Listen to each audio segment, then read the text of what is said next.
Last time ఈ assembly issue అయిన తర్వాత చిరంజీవి గారు ఒక ప్రెస్ ఇష్యూ రిలీజ్ చేశారు అనమాట. So no one insulted me, in fact నేను మీటింగ్ జగన్ అని. సో జగన్ గారు నన్ను ఇన్సల్ట్ చేయలేదని చెప్పేసి చిరంజీవి గారు on record he release press statement.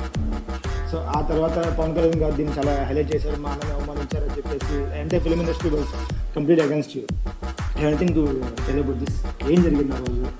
So what made the completely portraying you in wrong way? పని పాట లేని కాన్వర్జేషన్ను బాలకృష్ణ అనే వ్యక్తి తీసుకొచ్చిన అసెంబ్లీలో. అసలు ఆయన మాట్లాడాల్సింది ఏంటి? అసెంబ్లీలో ఆయన మాట్లాడాల్సింది ఏంటి? ఆయన తాగి మాట్లాడింది ఏంటి? అసలు తాగినోని అసెంబ్లీకి తీసుకొని అసెంబ్లీలో మాట్లాడిచ్చే కార్యక్రమం చేస్తున్నారు అని అంటే స్పీకర్కి బుద్ధి లేదు. తాగినోని ఆ మాదిరిగా మాట్లాడుతున్నాడు అని అంటే ఆయన సైకలాజికల్ హెల్త్ ఎట్లుందో, అసెంబ్లీకి వచ్చి ఆ మాదిరిగా మాట్లాడుతున్నాడంటే ఆయన సైకలాజికల్ హెల్త్ ఎట్లుందో ఆయన క్వశ్చన్ చేసుకోవాలి.